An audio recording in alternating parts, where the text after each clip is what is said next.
Orson Welles? Of course it is. I think it's time we talked. What is it the writer says? Tell the story you know. Hello, everyone. Make yourself to home, Mr. Mankiewicz, or shall I call you Herman? Please, call me Mank. Mank. This is Herman Mankiewicz, but we're to call him Mank. Mankiewicz. Herman Mankiewicz. New York playwright and drama critic. Turned humble screenwriter, Mr. Hearst. This is a business where the buyer gets nothing for his money but a memory. What he bought still belongs to the man who sold it. That's the real magic of the movies. Thunder, lightning, blood, fire, religion. Help! Someone save me! All in one film. That's director proof. That's why I always want Mank around. I hear you're hunting dangerous game. God bless William Randolph Hearst. Ready and willing to hunt the great white whale? Just call me Ahab. Do come in. At this rate, you will never finish. You said 90 days. Well, said 60. I'm doing the best I can. I've put up with your suicidal drinking, your compulsive gambling, your silly platonic affairs. You owe me, Herman. Who do you think you are? You're nothing but a court jester. What I want to know is what you think of it. It's a bit of a jumble, a collection of fragments that leap around in time like Mexican jumping beans. Welcome to my mind, old sock. Him, I get. But what did Marion ever do to deserve this? It's not her. Not all characters are headliners. Some are secondary. You pick a fight with Willie, you are finished. Mayor can't save you. Nobody can, especially the boy genius from New York. I removed any distraction, eliminated every excuse. Your family, your cronies, liquor. I gave you a second chance. You cannot capture a man's entire life in 2 hours. All you can hope is to leave the impression of one. Why Hearst? Outside his own blonde Betty Boop, you're always his favorite dinner partner. Are you familiar with the parable of the organ grinder's monkey?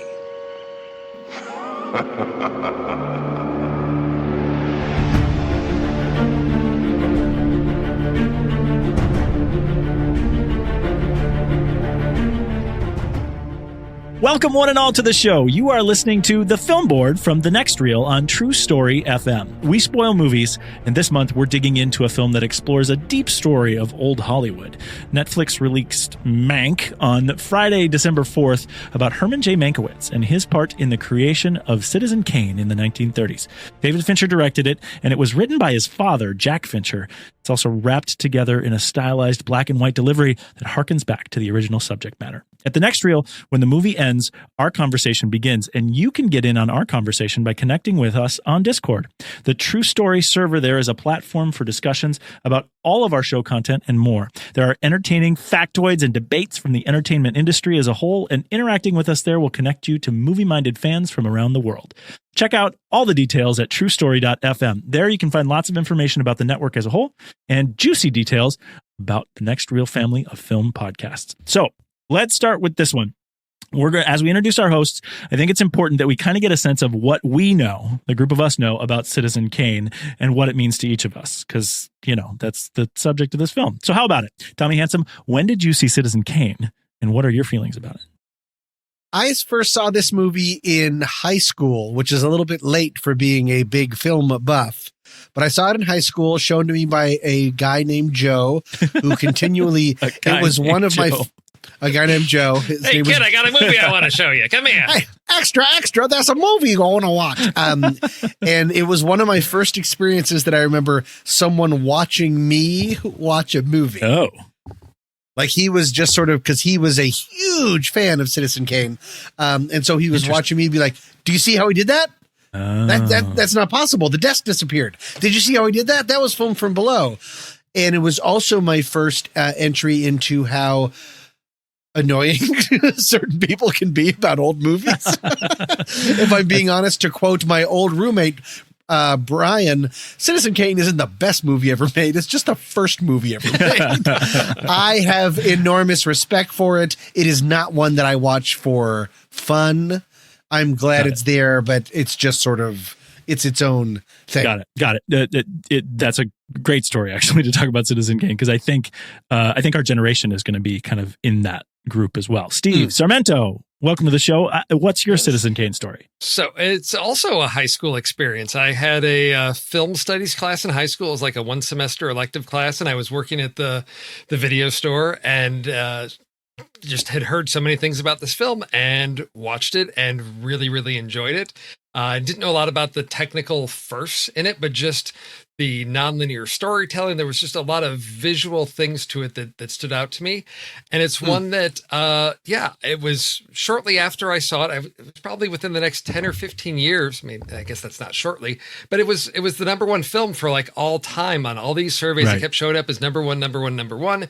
So I'd have people that they were interested in films that they heard this is the best movie ever made. They would watch it and say, similar to Tommy, like, yeah, it's a movie, right? It's great. I'm not going to watch. Why is it so great? I think that's the debate. It had to carry this weight of being the greatest film of all time and not having the context or perspective of so many firsts to it of why it gained that notoriety. Then it was dethroned by Vertigo, which was a Hitchcock that I saw and enjoyed, but didn't. I don't. That's a challenging debate, but I will always pick, I think, Citizen Kane over Vertigo, because there's something about the story that is almost mythic, that speaks to human truths. And that's something that it's not one I watch frequently, but it's one that I always enjoy watching and just getting lost in the richness of the storytelling and the cinematography of that film. I love that. And, as an aside, you worked at a video store. What was your video store that you worked at? It was a little independent video store in Libertyville, Illinois called Libertyville Video. Gotcha. Well, the interesting thing, I would be interested to see how many of us Next Reel people all worked at video stores, because I had a run at Blockbuster, 2 Blockbusters, and I know Tommy worked at a video store as well. Tommy, you want to tell what your store was called? I used to work at a video store in Boulder, Colorado, and it was cow themed. It was, because originally it was releasing children's movies. And, children and their love of cows. And so the whole, like the aesthetic of the store was all black and white sort of cow print thing. Originally, apparently, employees had to wear cow costumes. Luckily, I did not. I'm going to leave this up to Steve. Steve, it was a video store that was cow themed. Would you like to take a whack at maybe what that name was? He's thinking about too much already. It had something about movies in it? That's it. That's exactly right. It was called Movies. And guess what's never been on my resume? Movies. Well, and I don't mean to interrupt us, but like, Steve, you brought up the video store, and I know all 3 of us did that, so I had to give that anecdote too. I worked at the Boulder Blockbuster, and I transferred there when I went to college there from a Blockbuster I worked at in Minnesota. Oh, you guys were rivals then, Blockbuster and Movies. Well, the best part was that because in Colorado, apart from the independent one, which was called Video Station, we had Blockbuster, Hollywood Video, and Movies. Hollywood Videos, in their mission statement, was do what Blockbuster is doing. That was their whole strategy. And Movies was do what Hollywood Video is doing. So it's this horrible multiplicity, like dumbing down of horrible things. It's ridiculous. Movies. Well, and see, we all worked at video stores, and we're all on the Next Reel. We all have this thing, so we have this connection to movies. But it's interesting because, just like you said, Steve, this Citizen Kane, people talk about it. It's AFI. It's the best movie of all time. You guys know me as JJ. I saw Citizen Kane once in 10th grade. It was for a film thing too. I get that it's an important movie. I respect it. It matters. But I don't know if I super like it or anything like that. Yeah. It's like a venerable great grandparent. He's a wonderful old guy. I'm thankful he exists. I make sure he's comfortable wherever he is, but I'm probably not going to watch it again. And ultimately, I should probably pick a different metaphor, because following through with it a little bit sounds, lonely and cruel to old people. But let's that did get dark. Let's move on and let's talk about your initial thoughts about Mank. And again, to kind of go back to the original, because we lost it. Mank is it's the story of how Citizen Kane came to fruition from the writer's point of view, or surround the story surrounding the writer that's leading up to Mank. So is this story consistent or inconsistent with what you think you know about this old chestnut, or and how did its execution work for you, Steve? How about Mank? So you said this was a story of how Citizen got made. I'm gonna amend that and say this is the story of why Mankiewicz wrote Citizen Kane, which Nice. I think is I like that. very different. And for me, I walked into this not having seen the trailer, not really knowing anything other than it's called Mank, and it was going to be about him. I had a great time with this. It worked really well because with my background in literature, whenever you're going to focus on writers and you're going to have great literary minds coming together and having some just being able to quote great works of literature, it makes me long for those days when people could just quote Cervantes just, whenever they wanted. I want to hang out with that, Right. that crowd. I want to be in that writer's room where they get paid $750 to $2,500 a week in 1930 something, which I did the calculations, is $2,500 a week is $25,000 a week equivalent. Wow. If I could be making that kind of money to sit around with a bunch of guys gambling on coin tosses and just sort of spitballing movie ideas, sign me up for that reality. I want to be there. But Massive. Getting back to this film in itself, I feel like it is like a companion piece to Citizen Kane. This is a great double feature.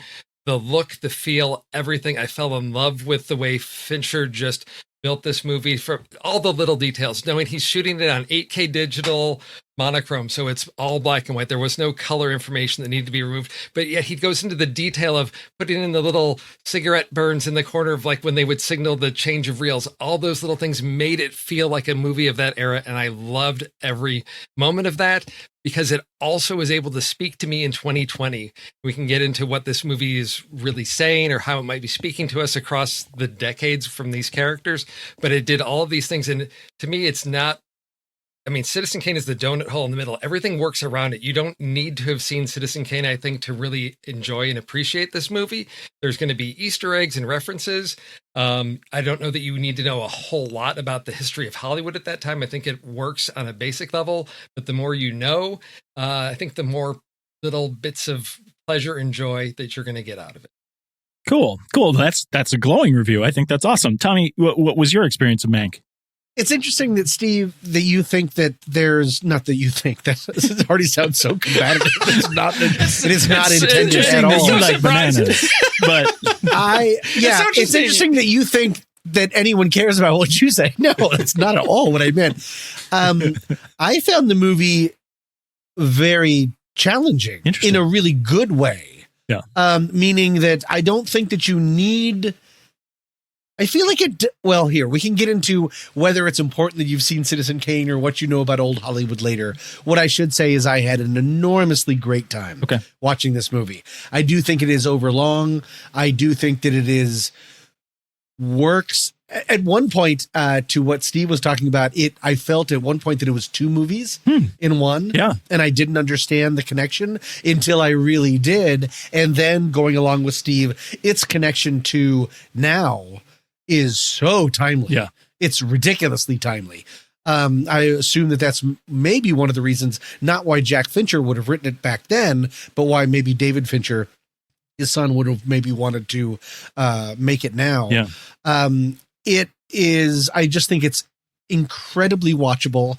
I thought it was incredibly charming. It is a masterful work technically.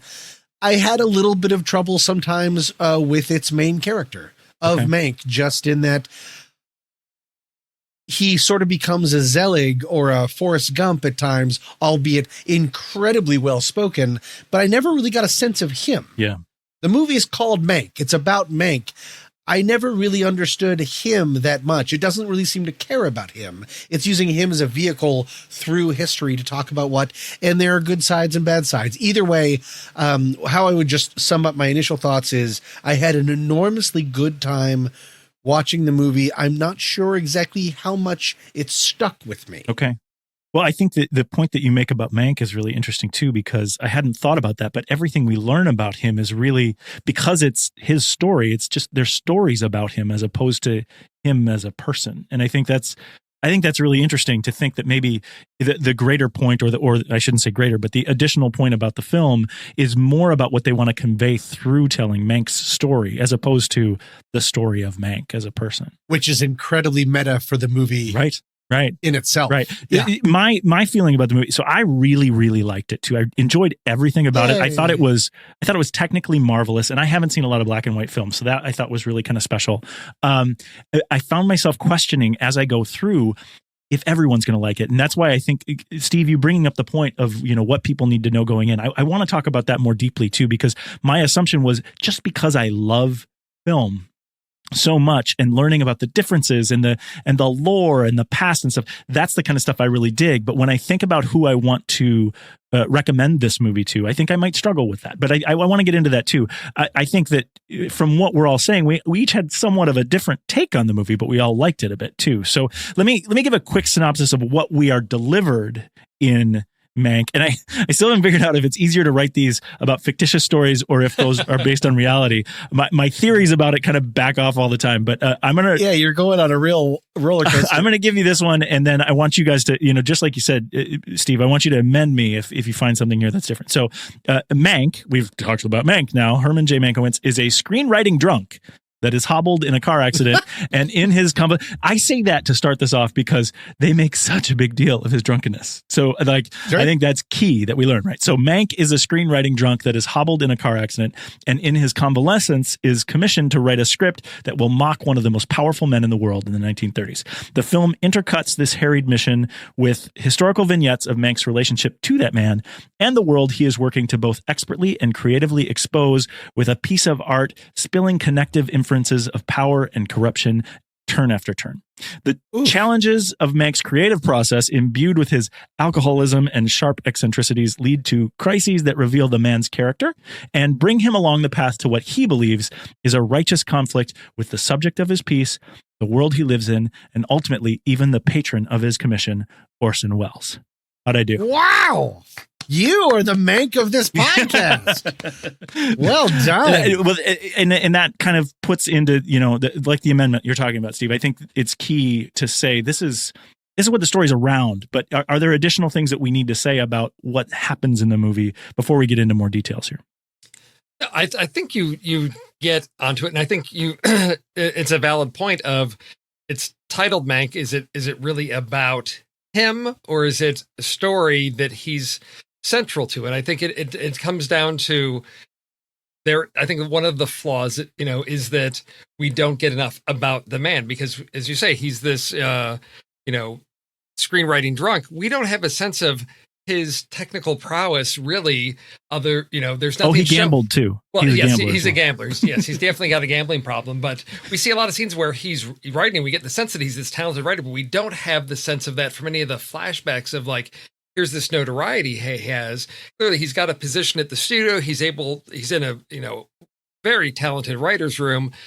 But that's one of the things we don't get a lot about him, with his wife, Sarah. There's not a whole lot about that because the story really is about his relationship with these two other men. And that's really the focus of the story. It's not a character piece, which with a title like Mank, you think, oh, we're going to learn a lot about this man and what drives him and all this. And it's not. It's really the juncture of these three people around this central film, which never really appears within which the is film. Interesting too. We don't get Citizen Kane at all. It's everything before, leading up to the writing of, and then afterwards. So it's really, as you said, it's his relationship to the world and these other people. So that's for me, the strength of the film is that, and I think it will be disappointing if they want a typical biopic, if they want something that's really going to tell stories about this man. It's not. It's about sort of a pivotal event or themes that I think David Fincher is connecting to that, which gets to, Tommy say, we're talking about how it connects to today. That's really what I think what it has to say to us in 2020. Well, that gets into that big question that we all kind of talked about here too. And Steve, you said that that you don't think that the audience needed to know about Citizen Kane, you don't, or Old Hollywood, but some of those pieces, the fact that they didn't mention Citizen Kane in the movie, we do see, kind of the Easter egg of its original title, which was American, and these things like this. But I guess that was my concern, is that if you don't know, the relationship of Louis B. Mayer and William Randolph Hearst and that kind of stuff, and a lot of that stuff is kind of assumed. What about it made you feel like you don't need to know those things to appreciate Mank in particular, Steve? Well, I think we get the relationship. All the key pieces we're given. I don't need to know backstory on Louis Mayer and William Randolph Hearst because I get that all the information I need presented in the story.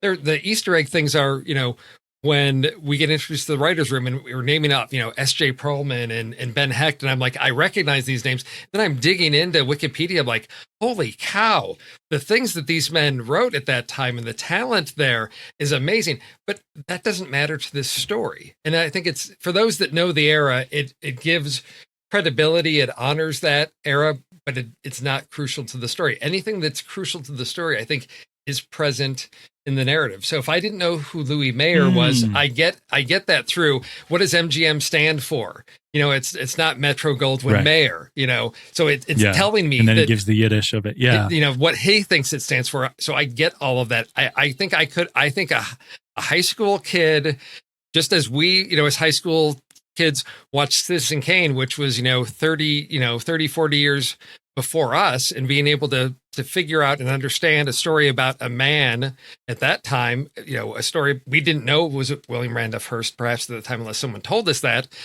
I think it was still enjoyable as a film on its own. I think Mank stands on the same ground of, I don't need to know old Hollywood. It'll deepen my appreciation of it. I'll get it on a different level. But I think if I sat down with my kids to watch this, and I haven't yet, I think the story on its own would stand there without them having to have the history. Well, so that's interesting. And I want to hear what Tommy has to say about this too. But Steve, you said double feature. Which comes first, Citizen Kane or Mank?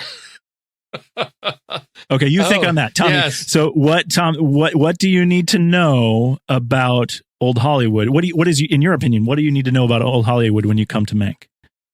I love Steve's outlook.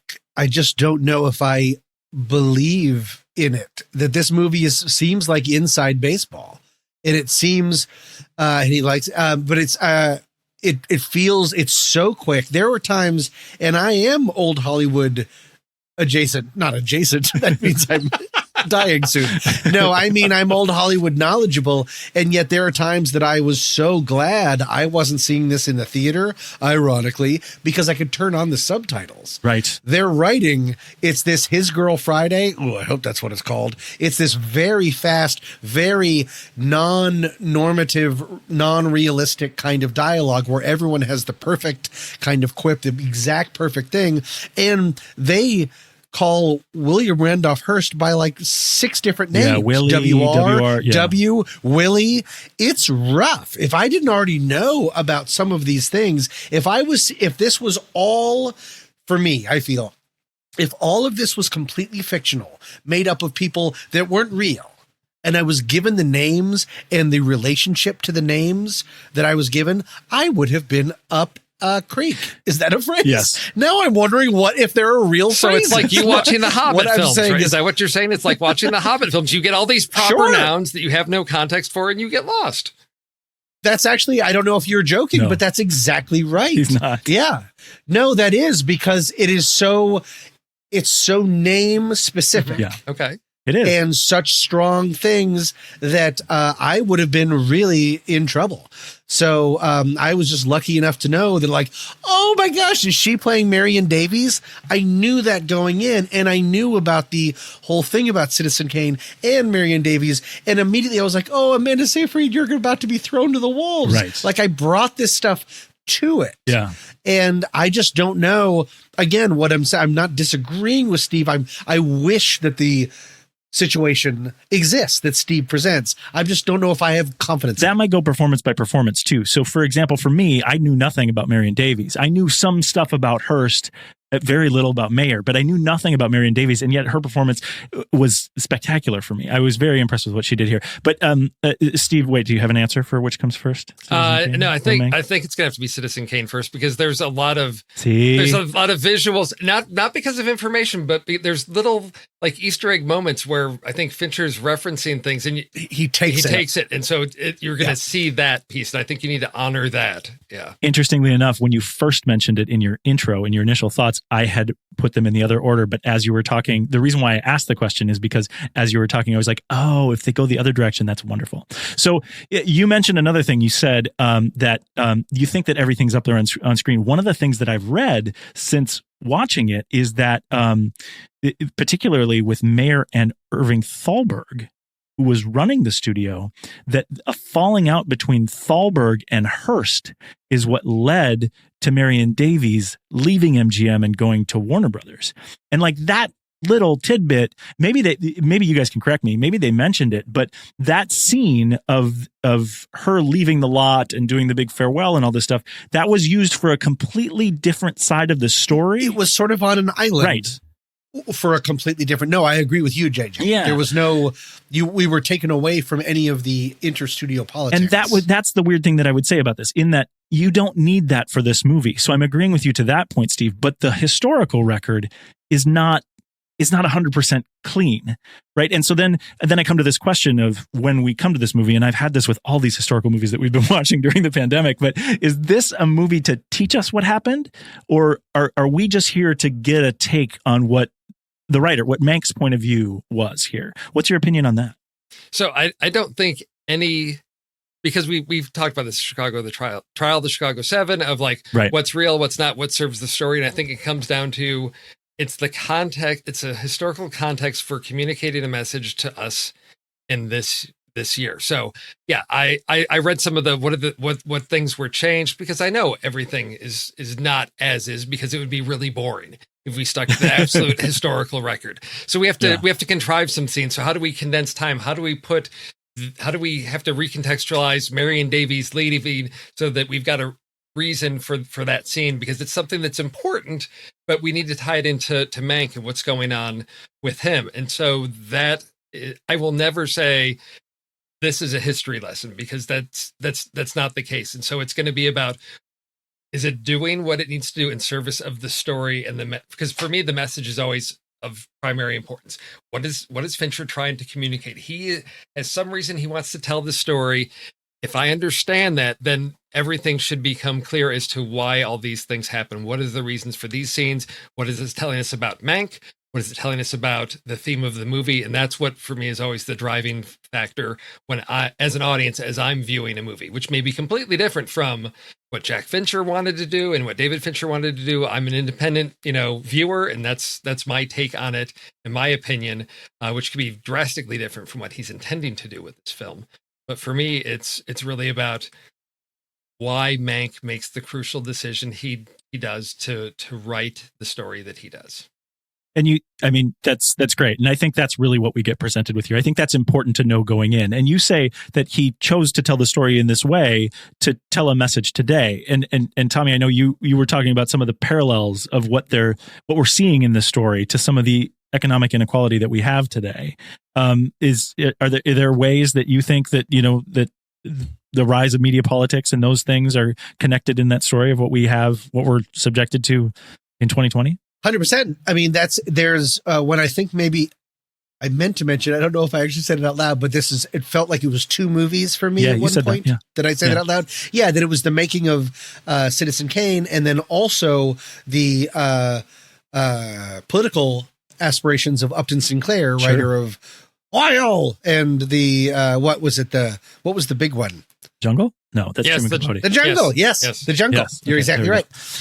Yes, that he was a real muckraker that was trying to change things, and the potential rise of democratic socialism way back then. Right. And his trying to promote EPIC, which was the Ending Poverty in California, which is just sort of pointed out a couple times in the movie. It was really, as you just said, JJ, you're exactly right, the rise of media politics. It changed corporate and political campaigns forever. Right. Because it was the first time that the dream machine in California was like, oh, you know what's a really good way to convince people? Like, advertisements and campaign commercials. It was the first time that films were ever used. And in the movie, someone pays his own psychic price for it. In the movie, no spoilers, we spoil movies, someone shoots himself. There you go. Is because he accidentally... It's the worst laugh line ever. But yeah. He's obviously a conglomerate of certain sorts of all of people these that felt terrible about what happened and what they were given a job, and when that job has real non-narrative sort of ramifications on the political public, because Upton Sinclair really wanted to save the world, and Miriam was, if I remember correctly, was completely milquetoast, just had nothing, was such a party line GOPer at that time that he ended up doing nothing. Anyways, and so that's so meta. This movie has so many levels of being meta about viewing the world as a studio system, the world, and then also finding the equivalent of a director and a writer in politics, which is really kind of fascinating. Did that answer your question at all? Yeah, well, I think when you talk about how it's changed things and how we see political advertising and all this stuff, the assertion that this film is making, which, you know, who knows if this is the historical record, is that idea, that glimmer of that came from Mank when he's criticizing Irving Thalberg for not doing enough. And really, like, not even criticizing him for not doing enough, like kind of like making fun of him for not doing enough to support the political candidate that Mank didn't support. And so it makes the assertion that Mank's glimmer of an idea is what led to really what we're talking about in the sort of the sort of political theater that we have even today in 2020. That's a major, it feels like an overstep. Yeah, that's why I'm saying, but in one that is fascinating. It is, because probably the story of just creating, if you separate those two, while originally I thought that it was two different movies, what's happening, if you separate them completely, both are well, actually, no, I think that the story of Upton Sinclair and Epic would be its own movie, but the story of the creation of Citizen Kane is very anemic in that it's really, at its heart, it's an invalid trapped in a hot room in the desert, writing a genius piece. It would be like Barton Fink without any of the laughs or any of the fun. Like, who's that for? Yeah. So I understand why they wanted to, and then to also meta-ly include the idea of how Mankiewicz used the nonlinear storytelling, the constant jumping back forth to make things work. And I love that kind of parallel. I think that's wonderful. You know, and I think a couple of you guys mentioned the idea of that maybe this is why Fincher made this now, right? Because this screenplay was written by his father, and it was written a long time ago. It was before his father died. Jack Fincher died in 2003. But what I found in some of the research is that he actually was intending to make this film much earlier.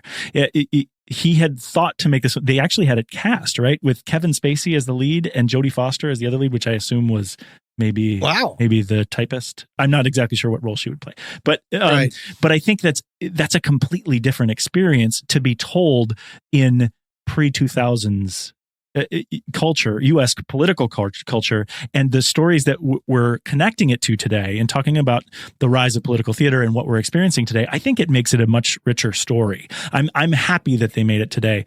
One of the other pieces about that, you know, was that Fincher, with this screenplay, had this terrible experience on making Alien 3, where he was directing and he was subjected to a collaborative team of writers that were trying to finish the film as he was shooting. And he had such a negative experience with that. And I saw an anecdote as well where he said that he had the screenplay of his dad that really sort of painted Orson Welles, the director, as the villain in this story. And you imagine this scene where we first meet Orson Welles in this movie, where he comes up in a fog wearing all black and shrouded in this evil thing. It seems like it's character from Touch of Evil, right? Like it's that he's literally the villain. And what I saw is that Fincher was wary of doing that because his experience as a director was so contrast to that in sort of who's the protagonist and the antagonist in this collaborative writing director experience. So he from what I read is that he's sort of watered down the experience of the director as a villain because he wanted to tell this other story. And I bring it up now to say that making this movie or releasing this movie in 2020 connects to all that political theater and tells I keep saying greater, but I mean, it tells a more nuanced story when you talk about the other aspects of the political situation that was happening in the 30s and the parallels of today, other than just that hole in the donut, right? Steve, you talked about this, that of the Citizen Kane being made in and of itself. So I think that's really interesting how it connects. Yeah, I think that's, there's been a lot of articles written about the whole Pauline Kael article, about, celebrating Mank and this whole debate regarding auteur theory in the 70s about who was the true architect and creator and author of a film. And is it the writer? Is it the director? And her take was, it is the writer, and using Mankiewicz is that example. And I think that's the wrong, it's the wrong lens to view this. And I think that may have been Jack Fincher's original script, but I think you're right that, David Fincher may have watered that down because there was something more crucial to tell, which, when we talk about the role that Orson Welles may have played as a villain, to me, he's still a villain in this. And we see this near the end where we have one scene, in one of our flashbacks, is sort of a showdown confrontation between Mank and Hearst, and that is immediately followed up with a scene, in the present between Mank and Orson Welles, and still it's a battle of control and power, and Mank wants to assert, his right to get credit for writing this, and Orson Welles, it's both Welles and Hearst are played as these sort of power-hungry control men who want control and power. And in both cases, Mank is this, is he going to be put in his place? And that's where we get to, I think, one of the scenes that hopefully people will pay attention to, because I think, Tom, you said maybe it was overly long. By the time we get to the Hearst telling the story of the parable of the organ grinder's monkey, that is in its concentrated core what this, it's a key moment about who's really in control. The monkey thinks he's the one that's in control, and he really isn't. And I think it's Hearst saying to Mank, you're the monkey. You think you have all this control because of all these things, but you don't.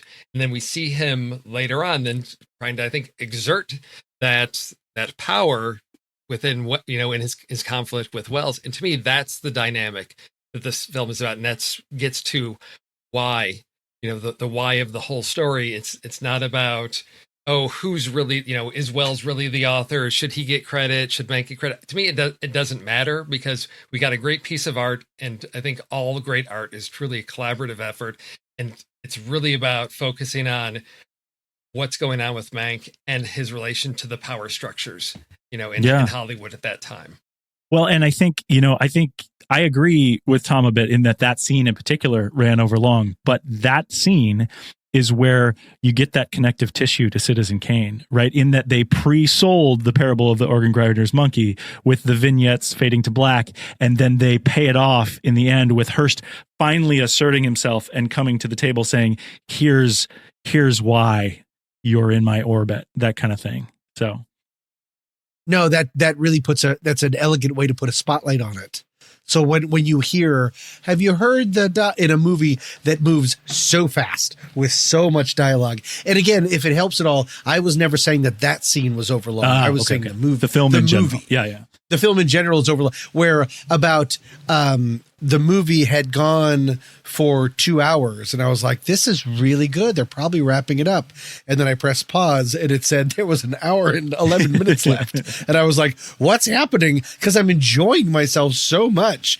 But it did just feel, I think, something about the deliberate pace and probably the old-timey filmmaking. It's a different way of making films, and he really honors that in fascinating ways with the quippy stuff, with the don't you promise me you won't laugh, and he does that really long overdone laughing. It's a fascinating technical and to piece. A kind of, it was either, what was it, to a freeze frame, or was it to a slow fade? I think it was a slow fade as he walks away. They're always all iris blackouts. I loved it. And I think that's, I agree with you. And I think it's interesting that you bring up the pause. We've brought that up in a couple shows during the pandemic, the idea of the pause and what's remaining, and how interesting is that right now that, we can only watch movies streaming, or for the most part, we can only watch movies streaming. And that aspect of our viewing experience is like, looking at your watch, or, pausing to go get a drink or go to the bathroom. Like it's really interesting how we're faced with that, and how we consider any film with that tactic, or with that thing that we can do in place. Totally different than the theater experience. Well, to a point though, but in the theater, I would always yell out, how much is left? Do you guys not do that? No, that's, oh, well, that's you. Maybe that's a California thing. Right. To set the record straight, the movie is 2 hours and 11 minutes long. So, correct. Okay, so it's not, Didn't I say that? Endgame it is not. I said that 1 hour in, or it was 2 hours in, it looked like, I'm sorry, I misspoke. It made it feel like I was 2 hours in. I get what you were saying, but it is not. But I agree. There is something about this that there is a lot of story. There's a lot of, we're in a lot of different places. We're in a lot of different periods in time. And that's and what that it is it's packing so much in. Because if you looked at that in a small. Yes. Oh, Steve, I'm so sorry. I'm so glad that you said that. You actually solved the cognitive problem that I was having. Is I'm so invested in having so much fun. Why does it feel like it? It's because everywhere, all of the jumps you've around. Been everywhere yes, because you've been in 1940 and That's you right. go through multiple places in the past through that, and Right. so you geographically, there's a lot of places you go, and I think. It's something I've figured out of like, why does a movie feel so long? It's like, well, how long are we spending in each of these places? And in 15, because you can, I think I was about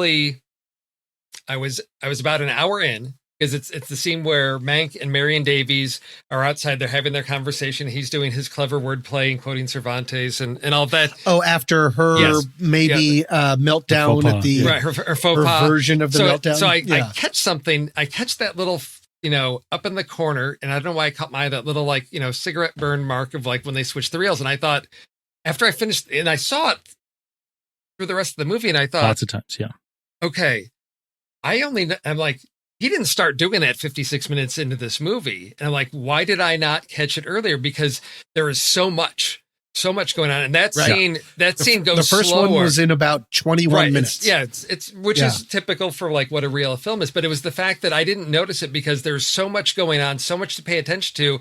That was like the first scene there at that hour mark where the movie's slowing down a little bit, and you've got that.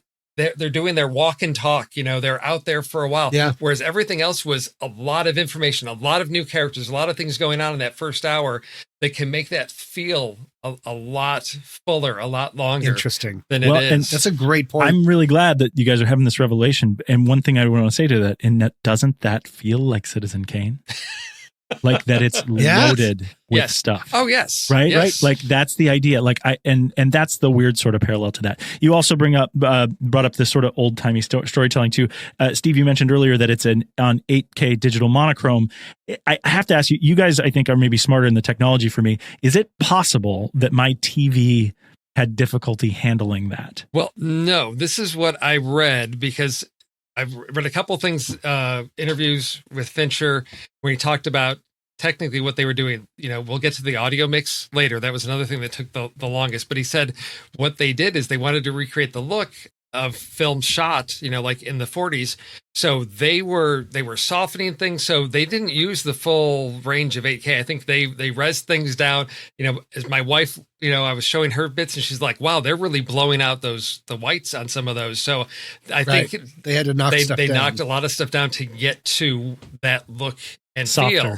Yeah. That was my feeling, especially right at the beginning when we have him, or early on when we have him driving out to the ranch, and I saw things that would normally be extremely sharp.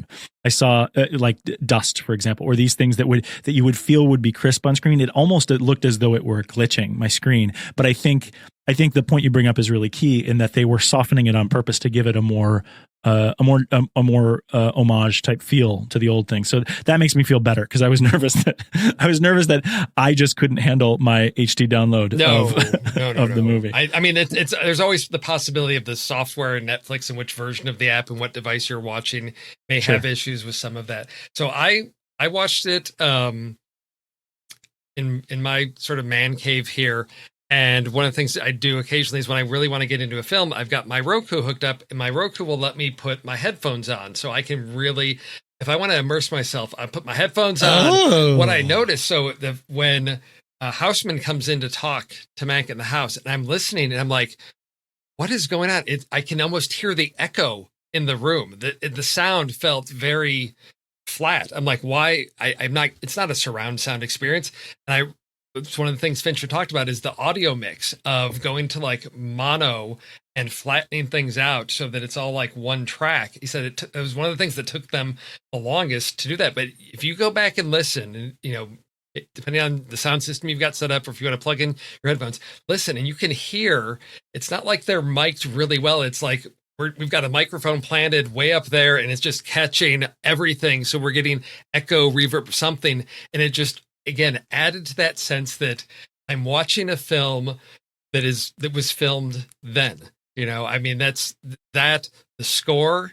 I mean, if I could go to Trent Reznor in 1989 as he's releasing Pretty Hate Machine and show him, hey, here's this score you're going to do in 2020.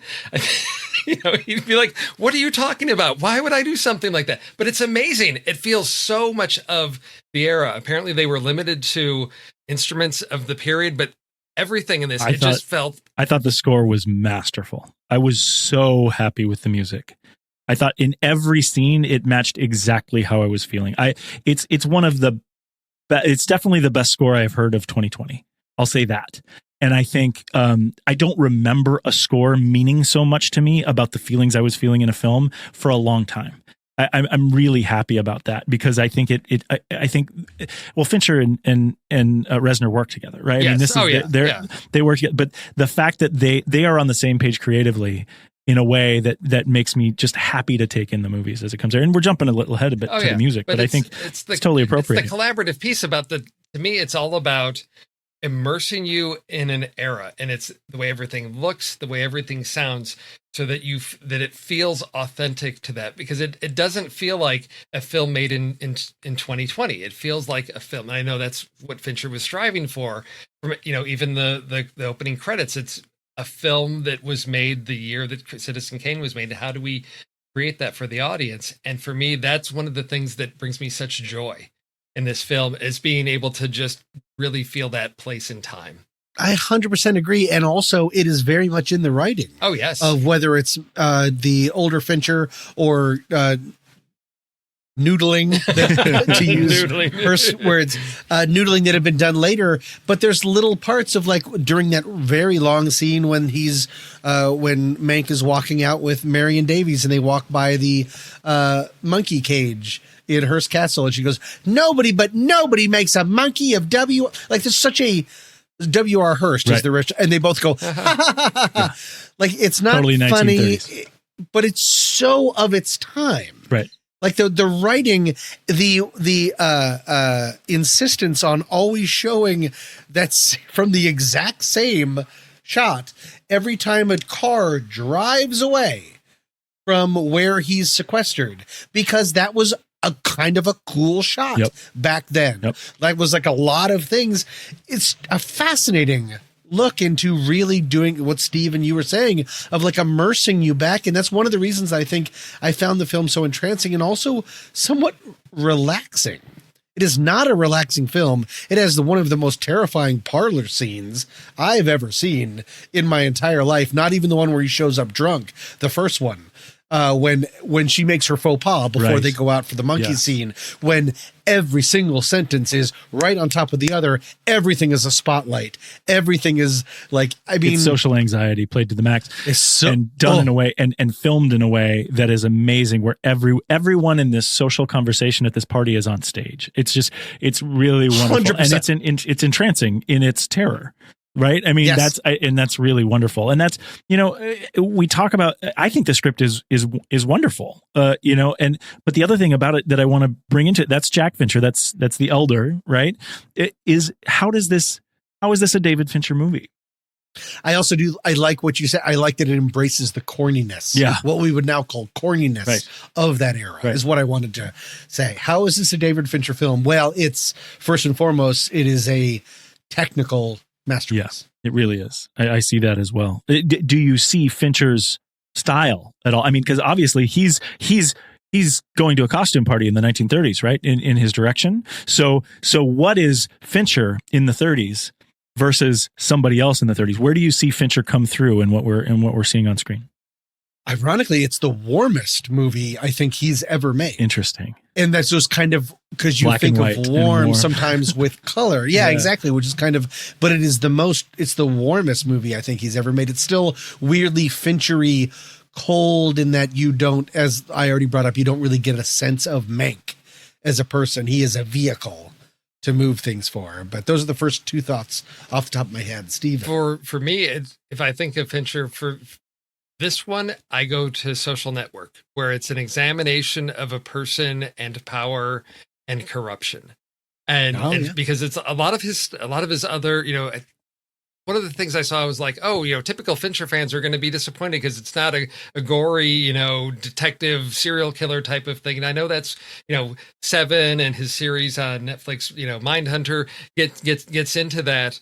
But when I think about what I see as commonalities, I go to Social Network because it's an examination of a historical era and something that was a pivotal piece there in really getting into not necessarily the people, but what's the underlying politics and power struggles that were part of that. Because with Social Network, it's not so much a biography of Zuckerberg; it's about the whole thing. The framing structure is the legal, structure of him with the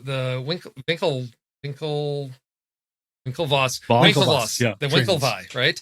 The Winklevoss twins, and it's that dynamic of who really owns Facebook. And here we have who really owns Citizen Kane, but it's not so much about that. It's what led to that. What were why did he make those choices? And get the same thing in Mank. So for me, that's where I see the Fincherness of it.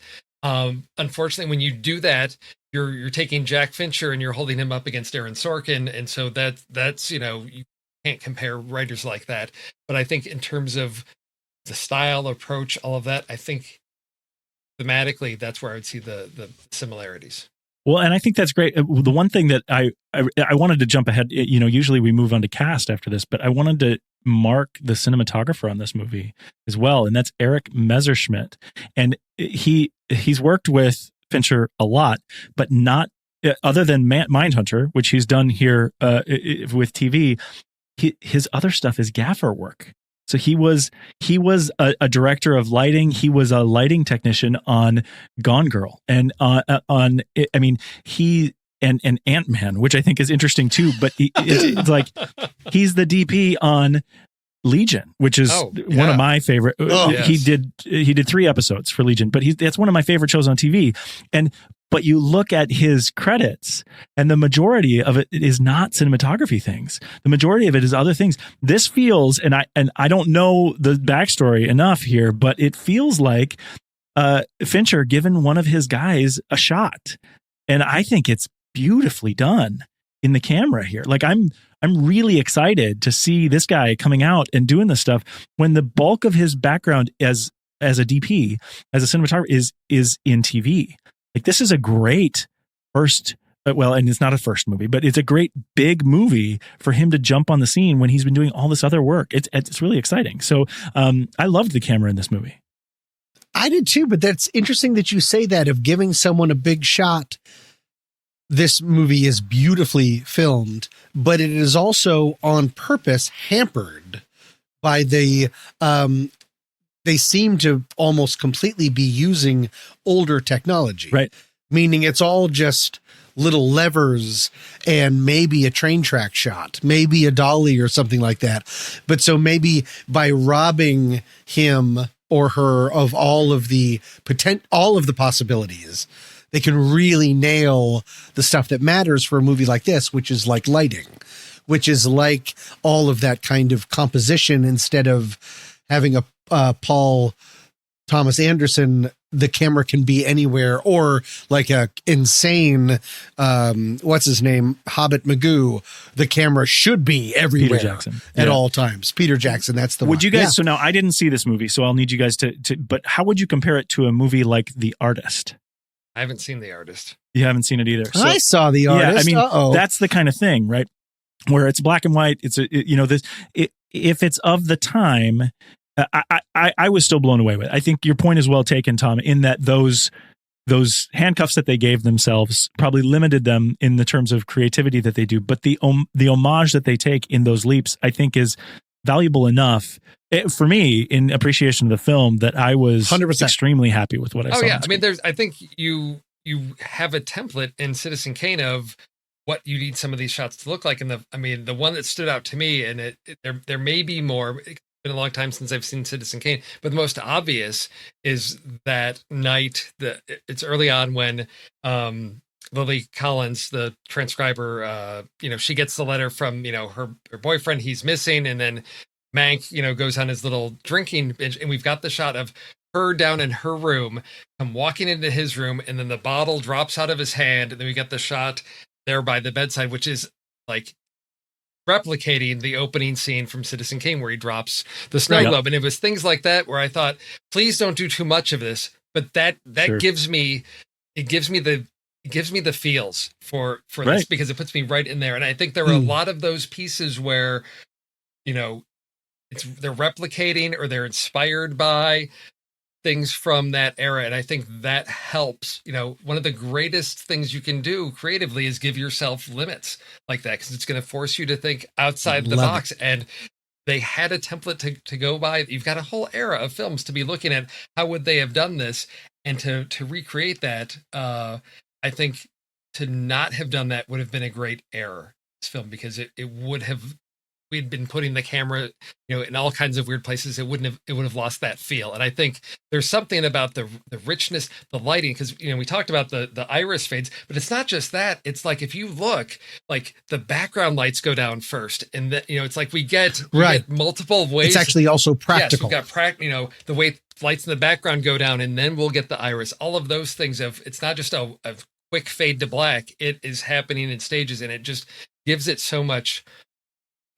Like you said, Tommy, there's some warmth to this film that I did not expect. And it may be those things, that bit of nostalgia or humanity to it, that it's not cold and technical. You can feel the people behind the scenes. To that idea also about putting handcuffs or restrictions and how that can be the most valuable, I don't have all the proper nouns for this anecdote, so I wish me a lot of luck. But very famously, it was either George Lucas or Zemeckis that I believe told Steven Spielberg he shouldn't make Schindler's List because you can't have a crane shot in a Holocaust film. And then when Steven Spielberg made it, he did some equivalent of like, look, Ma, no crane shots. Right. Like he robbed himself of all of his Spielbergisms. I hope that 1% of that story is true. It sounds like I read a headline and then like moved on and then drank a bunch, but I'm pretty sure something like that is true. And that's very to your point of it makes so much sense. It would have been such I don't even know if consciously I would have realized what it was robbing if they had done any Fincher-ish. Like Fincher would have started the entire movie from inside a pencil and like come out inside the typewriter keys or something like that. Yes, inside the typewriter. Yeah, it would have been. But I mean, to handcuff, like you said, is a great word. To handcuff himself from all those, it does make it a very warm, richer feeling because. Again, all I'm doing is repeating what Steve is saying. Is it just immerses you in that time? Yeah, no, I think it does too, and I was really happy with it. I think it's a creative leap, and I think it's one that they executed really well. In moving to looking at the performances, we've talked a little bit about Amanda Seyfried and a little bit about Gary Oldman. I think they're the two kind of primaries here. They're the people that stuck out the most to me in this movie. I thought Gary Oldman was great, but again, more about telling Mank's stories. I thought he acted drunk really well. Right? I mean, he's got to do that, right? That's key to what his character's doing. How did you guys feel about Gary Oldman? Oh, no, I thought he was, Mank can be seen as a little bit of an insufferable character. Right. Can be. Yeah. He's always the smartest person in the room that knows and thinks he's the smartest person in the room, which is a terrible connection to have in one person. And yet he was really charming and interesting and very captivating. To hang a movie around one person who is either has his weird foot out and is like convalescing in a bed looking sweaty or walking around making everyone else hate him. He was very captivating. And I think that that's an enormous asset. I think he delivered it really well. Yeah. He it's one of these things where which Gary Oldman do you get with this, right? Because you can get the whole like scenery chewing Gary Oldman, do you get the Gary Oldman that's, behind all the makeup and all of that? And it's a different, there was a humanity he brought out. And I think it was key scenes like the one early on where, he says, he finally hit his equilibrium where, he doesn't want to work with half the writers, and the other half don't want to work with him. And it's this scene where he's been out drinking, he's drunk, his wife's putting him to bed, and it's like, okay, what am I supposed to get out of this scene? And he's insufferable. He knows it. And he asks the wife, why do you put up with me? And for me, it redeemed that relationship, because it could have too easily been she's out on the East Coast, I'm out here on the West Coast. Oh, poor Sarah.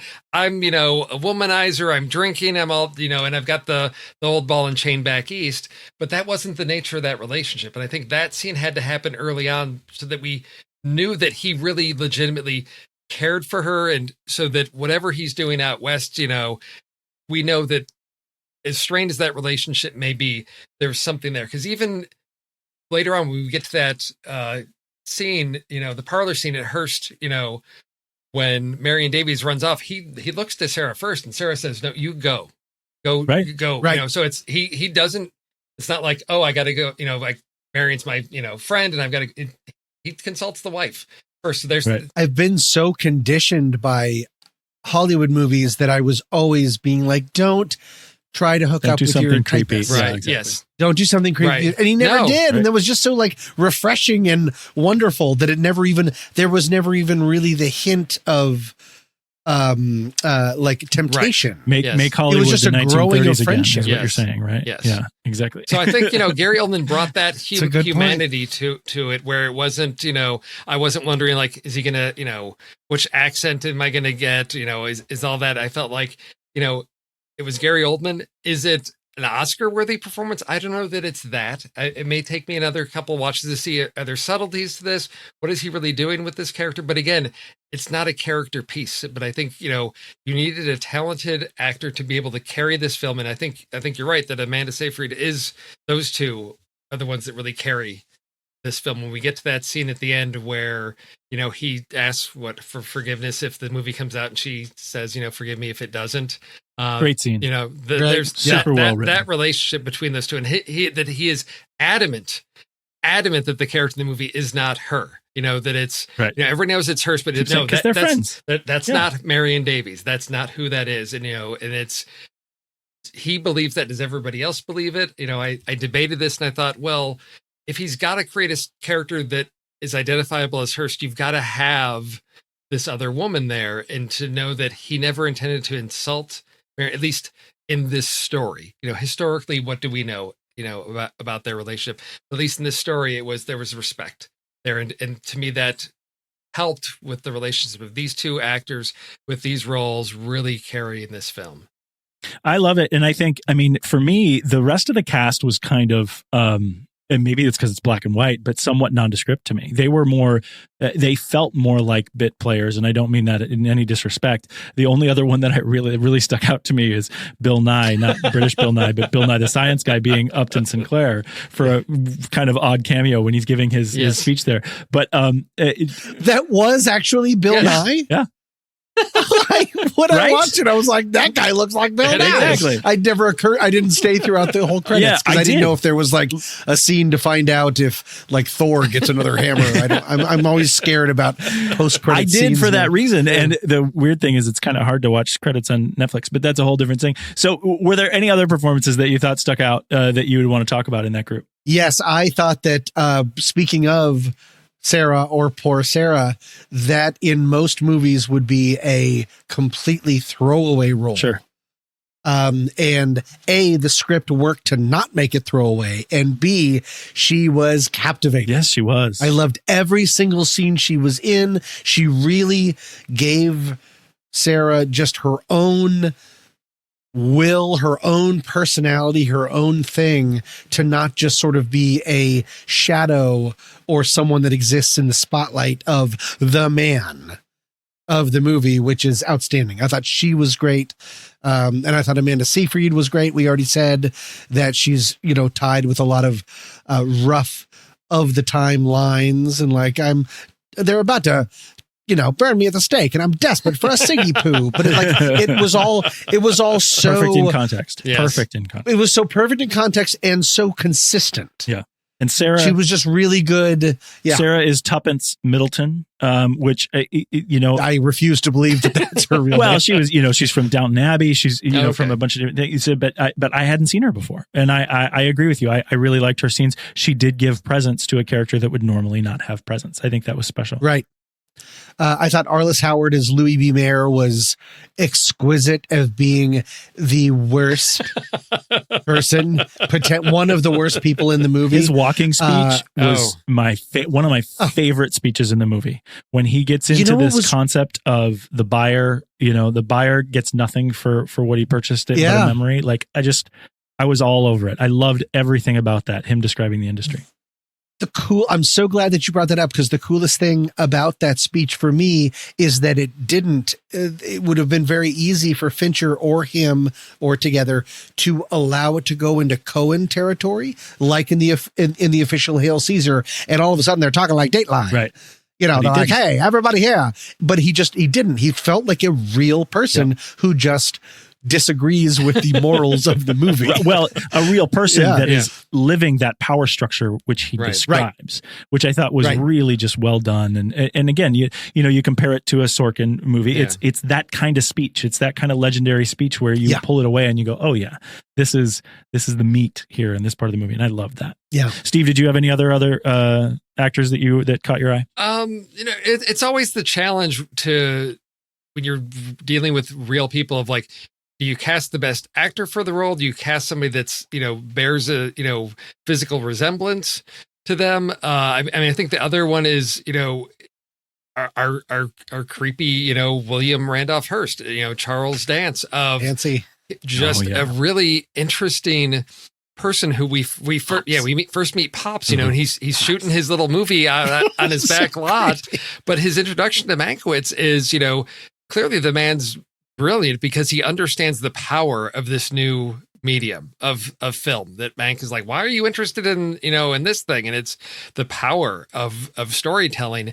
And to me, that the silence that he has and the power that he doesn't need to speak, but when he does, it's important. And I think Charles Dance was able to embody that sort of eerie creepiness of, I presume that Hearst, had. And I think that's, you need to have those, you've got to have believable people that can embody what that character represents as an ideal, is how I look at that. The restraint that he has during that entire drunken Mank scene when he storms the costume party, when he's just has a bemused look, every single other person in the scene has to react. They cannot handle the silence. And that's so much restraint for an actor and a director to just be like, It was perfect. And to give him, as far as I'm concerned, that's what William Randolph Hearst looks like now in my life forever, because it was perfectly portrayed by Dance there. Was William Randolph Hearst also shot by a crossbow on a toilet? Is that a Game of Thrones reference? Yes, I don't even know. But apparently that scene, that drunken costume party scene, I believe from what I've read, they did like hundreds of takes on that to get that just right. I mean, that's edited Fincher. together perfect. Yes. That's super wonderful. Moving on, if there's things that you guys want to say in closing here, I would love to tell you where it went on my flick chart path, because it is a super, I find it really interesting. And comparing this movie to the other movies on our flick chart is a really interesting task as well. Are there other things that you guys would want to say to close up before we move on?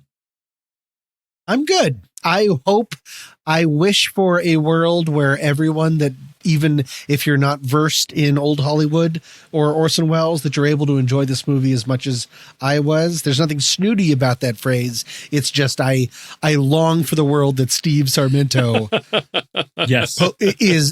suggests, because this movie is really worth watching and is, for as dense as it is extremely enjoyable. And I like the optimism in Phoenix. Right. Well, and I'd say for, in a year where we've had elections and fake news and media, I think this is something that, it's not an escape from all of that, but there's something redeeming for me about watching this, to know that, no matter how true or not the facts are, there's universal truths. And I think this touches on this, that we need to be cautious about entertainment and how it can manipulate us. And for me, that's the primary takeaway.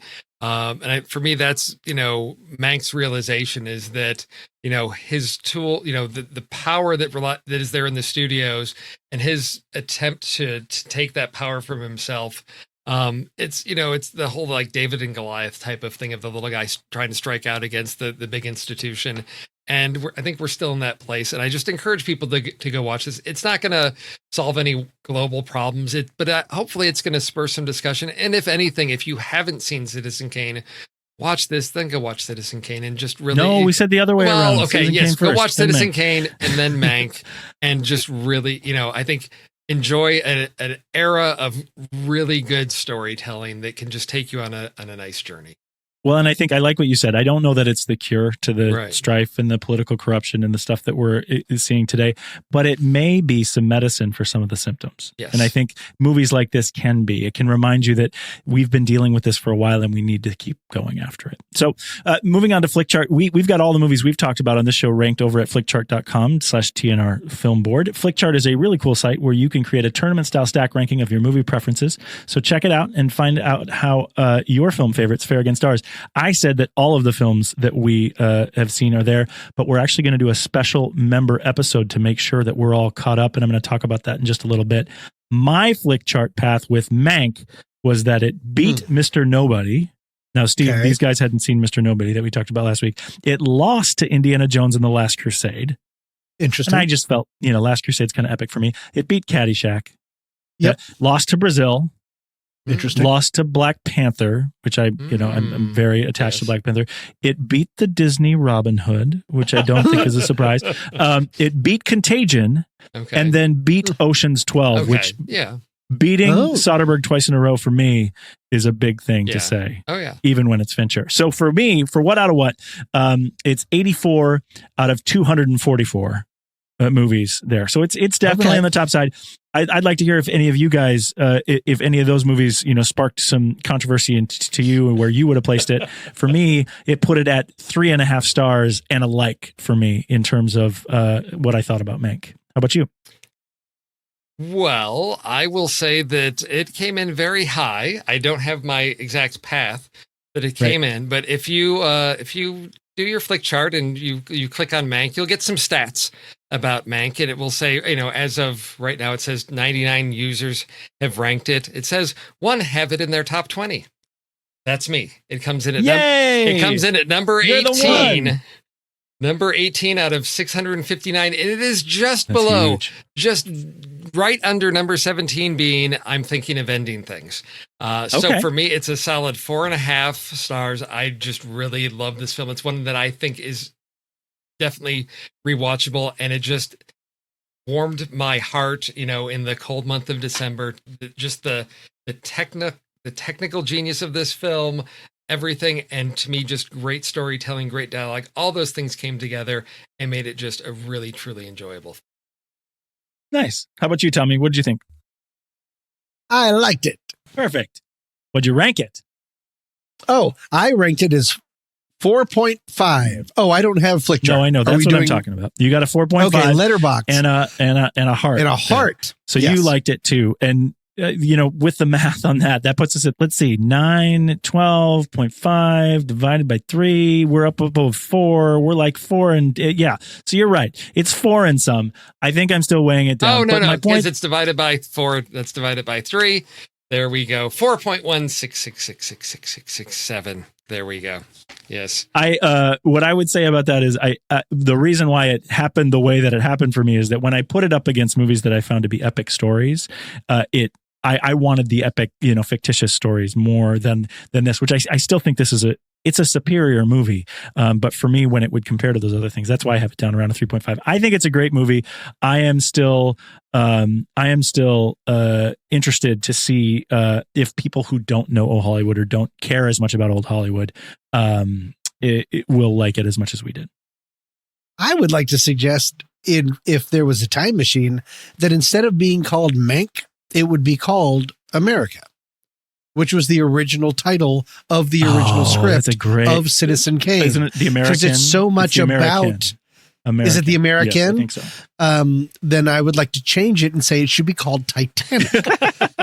No, that's the one thing that, that's one of the things that we bumped against was the fact that it's called Mank. Right. You're waiting for the Mank story. Right. It's just not. Instead, it turns out to be a story about Hollywood, old Hollywood, current Hollywood, auteur theory, and politics and America. Right. Which is a big deal. And people should know that. And people should come to the movie for those things too.